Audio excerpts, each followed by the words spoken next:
విశ్వాసమునకును మరియు ధర్మశాస్త్ర సంబంధమైన క్రియలకును మధ్య ఉన్నటువంటి భేదము. గలతీ పత్రిక 3వ అధ్యాయంలో క్రియల ద్వారా కాక కేవలము విశ్వాసము ద్వారానే పరిశుద్ధాత్మను పొందుకుంటామని పౌలు చెప్పుచున్నాడు. ధర్మశాస్త్ర సంబంధమైన క్రియల వలన ఆత్మను పొందితిరా అని పౌలు ప్రశ్నించుచున్నాడు. తగినంతగా ఉపవాసము ఉండి ప్రార్థిస్తేనే దేవుడు వారిని పరిశుద్ధాత్మతో నింపుతాడని ఊహించుకుంటారు. ఉపవాసము ఉండి ప్రార్థించడం ద్వారా నీవు పాప క్షమాపణ పొంది ఉన్నావా? కానే కాదు, అది కేవలము దేవుని వరమే. క్రియలను బట్టి కాక కేవలము దేవుని కృప ద్వారా మాత్రమే పాప క్షమాపణ మరియు పరిశుద్ధాత్మ వరమును పొందేదము. అప్పుడు పౌలు గలతీయులను ఇట్లు అడుగుచున్నాడు, మీరు విశ్వాసము ద్వారా క్రైస్తవ జీవితాన్ని ఆరంభించి మీ స్వంత ప్రయత్నముల ద్వారా పరిపూర్ణులవుదురా? పరిశుద్ధాత్ముడే మనలోనికి రక్షణను తెచ్చి ఉన్నాడు మరియు ఆయనే మనలను పరిశుద్ధపరుస్తాడు. ధర్మశాస్త్రము గాని లేక నియమ నిబంధనలు గాని మనలను పరిశుద్ధముగా చేయవు. ఈ సత్యమును నీవు గ్రహించినట్లయితే గలతీ పత్రికలోని ముఖ్యమైన సందేశాన్ని గ్రహించినట్లే. ధర్మశాస్త్ర సంబంధమైన క్రియల ద్వారా మీరు పరిశుద్ధాత్మను పొందలేదు. శరీరానుసారముగా మనము పరిపూర్ణులము కాము, కాని పరిశుద్ధాత్ముడు మనలో పనిచేయటం ద్వారా పరిపూర్ణులము అవుతాము. పరిశుద్ధాత్ముడు నిన్ను ఒప్పించినప్పుడు ఆయన స్వరము విని మరియు ఆయనతో సహకరించి సంగతులను సరిచేసుకోవాలి. ఆ విధముగా ఆయన మనలను పరిశుద్ధులుగా ఉంచును. ఉపవాసము మరియు ప్రార్థన ఎవరిని పరిశుద్ధులుగా చేయవు. అనేకులు తరచుగా ఉపవాసము ఉండి ప్రార్థించునను పాపములో ఓడిపోచున్నారు. ఎందుకనగా వారు ఇతరులతో పోట్లాడుచుందురు మరియు వారి హృదయములో దురాశ ఉన్నది. ఆ విధముగా పరిశుద్ధాత్మను పొందలేమని ఇది రుజువు చేయుచున్నది. పరిశుద్ధాత్మ శక్తి ద్వారానే మనము పరిశుద్ధపరచబడదము. ధర్మశాస్త్ర సంబంధమైన క్రియల ద్వారా దేవుడు అద్భుతము చేయలేదని పౌలు గుర్తు చేయుచున్నాడు.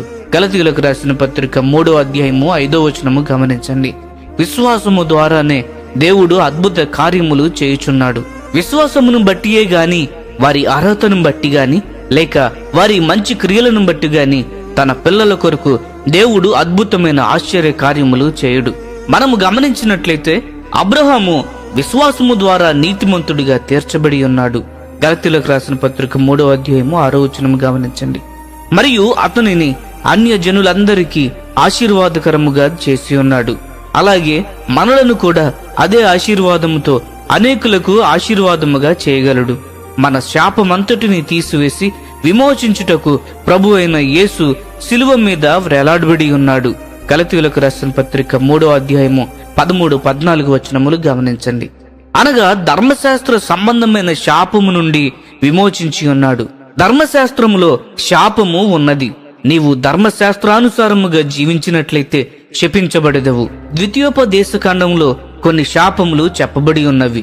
గురుడితనము, పిచ్చితనము అనే శాపముల గురించి చెప్పబడి ఉన్నవి. ప్రభు అయిన యేసు మన కొరకు శిలువ మీద మరణించినప్పుడు మనలో నుండి ఆ శాపమంతటిని తీసివేసి ఉన్నాడు. అనగా మన పితరులు చేసిన పాపమును బట్టి మనము బాధించబడము. ఎందుకనగా శిలువ మీద ప్రతి ఒక్క శాపము విరుగగొట్టబడి ఉన్నది. ప్రభు అయిన క్రీస్తును మన ప్రభువుగా స్వీకరించినప్పుడు ప్రతి ఒక్క శాపము కొట్టివేయబడును. కాబట్టి ఇప్పుడు పితరుల నుండి వచ్చిన శాపము గురించి భయపడనవసరము లేదు. శాపానికి బదులుగా అబ్రహాము యొక్క ఆశీర్వాదము మనము పొంది ఉన్నాము. కాబట్టి విశ్వాసము ద్వారా ఇప్పుడు పరిశుద్ధాత్మను పొందుకొనవచ్చును.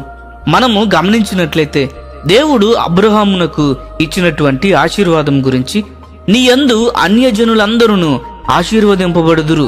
గలతీయులకు రాసిన పత్రిక 3వ అధ్యాయము 8వ వచనము గమనించండి.